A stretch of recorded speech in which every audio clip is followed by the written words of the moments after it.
Here we are at our first case study of the day 2. I have the honor to introduce Antonija Vaci, a talent acquisition manager at Nordeus, to all of you. Despite living in 4 different countries, Antonija has proven that there is no place like home and is on a mission to bring the greatest talent right here to Belgrade. When she's not busy finding and engaging with potential Nordians, she's a foodie and is on a constant hunt for the best restaurants in town. Next to that, she's a big fan of audiobooks and will give you an unsolicited recommendation on what to read next. So, how is it to recruit people to work in Belgrade? What are some obstacles and success stories in attracting global talent to come work in Belgrade? Antonia will reveal in the next 25 minutes. Antonia, thank you for joining us here today. Thank you for inviting me. Hi. Welcome. You may take over from here. Lovely. Thank you very much. Hi, everyone. I hope you are all having a lovely day so far. So today we will be talking about how we bring global talents to Belgrade. And to start off, I will be talking a little bit about me, a little bit about Nordeus and our challenges when it comes to competing for global talent, and some of the cool things that we're doing to make sure that we attract and keep the best talent around the world. So, all right, it works. Now, as promised, so my name is Antonija Vaci. I'm a talent acquisition manager at Nordeus. And so far, I was fortunate enough to work across some very different industries, like fashion, facility, finance, and so on. Now, I joined Nordeus 3 years ago, and I have to say I loved every place I worked at, but there is something extra special about the gaming industry. If you're not that familiar with Nordeus, I'm going to give you a quick onboarding here. So, we were founded in 2010 by 3 engineers that actually worked for Microsoft at the time in Denmark. So they decided to come back home to Belgrade, Serbia, and combine their love for games and sports, football in particular.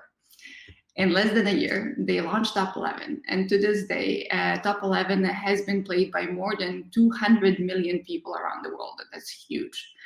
Now, currently on the market, we have Top 11, the game that I mentioned, Heroic, that is a strategy card game, and Golden Boot, which is an action football game. We have 170 people from 20 different countries working in Nordeus and building games actually here in Belgrade. So I am a part of a people team, and our task is very clear. So we exist to find, attract, and keep the best talent around the world. And like any company, we have challenges when it comes to doing that. So here are some of our challenges. And the first one is actually given away by the picture that you see. So for many of you listening, you know Belgrade quite well. But outside of the region, we often find that people have little, if any, knowledge about Belgrade. And I'm sure that many of you have an experience of you saying Serbia and people actually hearing Siberia.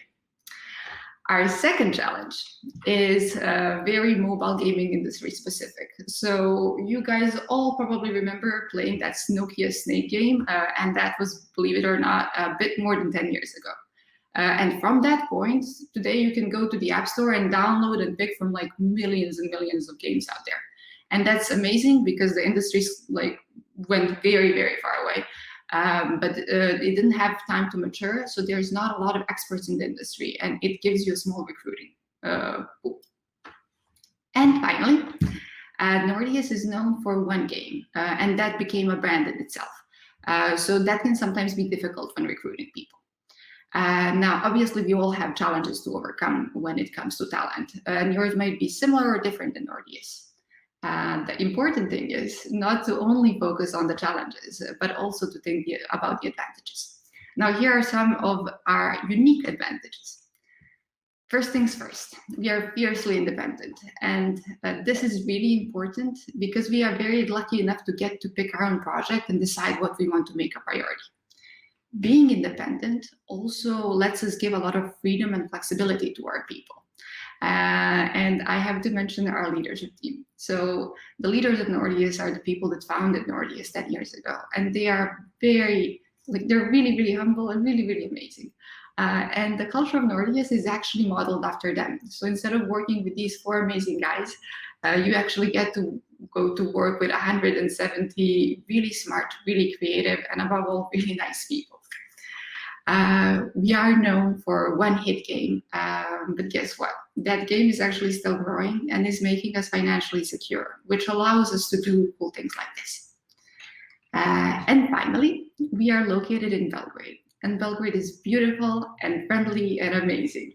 Living here is obviously more affordable than it would be if we were living in Silicon Valley. And that gives us a chance to invest more in our projects, our company, and our people. So let's wait. Now, before I go into what we did for this program, I wanted to do a little thought experiment with you guys. And I can't see you, so I'm going to do this one by myself, and you can do it in your own home as well. So imagine that you got a job offer from a company in another country, and I'm going to use Cuba for as an example because I've never been there, and I have a picture of Cuba. But if you were fortunate enough to go there or live there, feel free to pick another country. So I was thinking, okay, I got this offer and I really like the company. So what is going to cross my mind before I decide if I want to take it or not? And it's okay if your answers are different. I just have to say I have a very practical mindset, and you'll see it in my answers. So here are some of the things that popped into my head. Now, the first one is, do I need a visa and do I need a work permit? And if, in case I do, who takes care of that? Another thing is, obviously, where am I going to live? The third thing is, and I did not Google it, I wanted it to be genuine. I have no idea what language they speak in Cuba. And I know, it's a shame. I'll Google it afterwards. After that, I was wondering, obviously I'll be getting some kind of a salary, and can I open up a bank account there, or would it be transferred to Serbia? How would it look like? I'm not sure. If I had kids, I would very much love to know where they would go to school.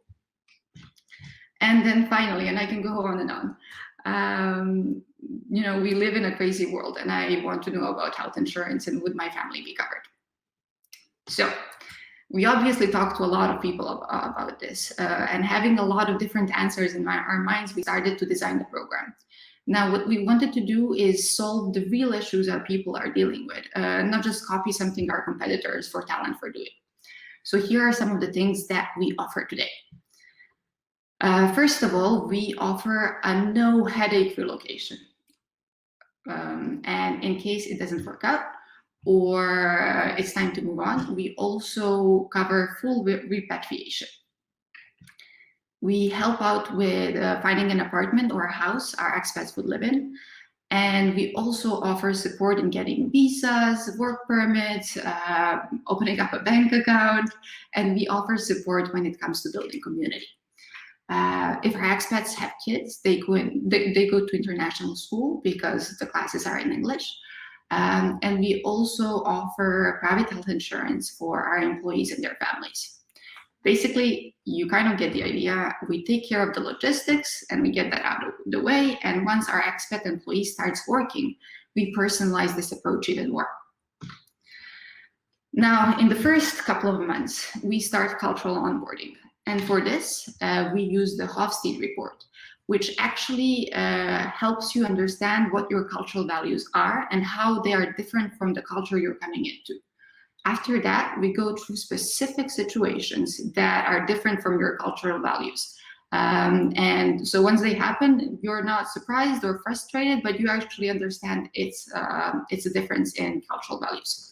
And I am sure that this sounds very high level, so I'm going to give you an example. And it's a very small and very silly example. So we had an expat colleague, and in his first week, he thought that people in Serbia are really rude. What was happening is whenever he would open up a window, somebody would come and close it. He thought this was extremely weird and rude, and he didn't know what to think of it. So after the cultural onboarding, he actually figured out it's not people being rude to him, but it's actually people being afraid of Tromaja. Now, I can go with these examples. I can give you more examples, but the point behind everyone is that it's very important to demystify, the values and why people act the way they do. So it gets much easier to work with one another and build a culture where people can grow and learn. Now, speaking of learning, we also offer language classes, so Serbian language classes for our employees and their families. And I'm very happy to say that we have expats that are fluent in Serbian. Now, the goal of this classes is not just to learn the language, but also to keep up with what's going on and to, again, understand the culture and the cultural climate in Serbia. Now, for example, a couple of weeks ago, one of my colleagues told me that he's really enjoying songs from this Serbian band called Fish Stew. And I told him there's no such band. And if you're like me, you didn't translate it in your head. It's actually, they're listening to Ribda Chorba and he's loving it. Generally, the goal of this program is to eventually help our expats integrate into the community and be independent. And I wanted to give you a couple of great examples of this actually happening. So here you can see Nikolai. Nikolai is our lead game designer and his wife, Gloria. They came to us from Australia. And when they came to Belgrade, they started this program where they're actually working with the homeless. And they're creating different kinds of programs to get them off the streets and help them find an apartment, find work, and integrate them back into the society. I personally think this is great. And if you want to follow them or help out or see what they're doing, feel free to search for Helping Hands in Belgrade on Facebook and like their page and keep up with what's going on. Another great example is Riley, and Riley might be a familiar face because he is in a bunch of Nordius videos. Riley came to us from the US, and he's actually a creative lead here in Nordius, and he's one of those people that I mentioned that are fluent in Serbian. So Riley actually has a Serbian name. We call him Rajko, and he answers to that, believe it or not. And that last but not least is Dave. They came to us from the UK, and he's actually a game lead on one of the games that we're making. So before this whole work from home thing, they've actually had DJing gigs across Belgrade, and that was really cool. And it will continue once this is over. Now, obviously, during the pandemic, people are not thinking about moving and trying the unknown, but they want to be safe and go home and be close to their families. So I think it's very important to, when we're talking about great global talent, not to forget all these great people that were born in Serbia and educated in Serbia and then left to build their careers elsewhere. So I'm really, really happy to say that this year we managed to bring back 3 amazing senior leaders from Canada, Denmark, and Netherlands. And we were also very fortunate to get to engage and hire with some amazing Serbian students from Oxford, and we brought people back from a Google Film School as well. Now, the lovely people from HR Week asked me to share some lessons that we learned in this process. And I know these are going to maybe sound obvious, but we're people and we learned them. So the first lesson that we learned early on with this program is that it's really important to include family and partners. And this is how we learned it. So basically, we were meeting candidates that we loved. They were very excited about Nordius and joining, and then they would go home to their wives or their husbands and say, we have to move. And their partners would be like, nope, I am not moving to Siberia. So obviously the decision to move is a huge one for the family, and everyone needs to be included and make sure they're on board where coming. So including partners, family, big tip, important. Another thing is focus on the mission. So we spent a lot of time and effort in developing this program, and we're very excited about the things that we're doing. However, it's the logistics and the culture that we took care of, but you need to make sure that your candidate is actually really excited about the company and about the impact he or she is going to make in the company. So make sure that after you tell them all the cool things that you will do, to focus on actually what the mission is and why they are coming. Because if people are in it just because of the perks and the lifestyle, it's not going to work out in the long run. The third thing is trust is really, really important and is the key in the whole process. So people are moving into the unknown, and you need to be very clear with what they can expect here. So make sure you under promise, over deliver. If it's the other way around, people are going to lose trust, and the whole process is going to fall apart. And then this last one is half lesson, half recommendation, and that is be proud of Belgrade. And this is probably going to be the most important thing that I'm going to say today. So if you're not proud of your country and the company you come from, you will have a lot of difficulties in attracting talent. Now, I've heard people from Serbia say many times, you know what, Belgrade is not London and is not New York, and for that matter, it's not Cuba. And I completely agree. Belgrade is not any of these places. However, these places are not Belgrade either.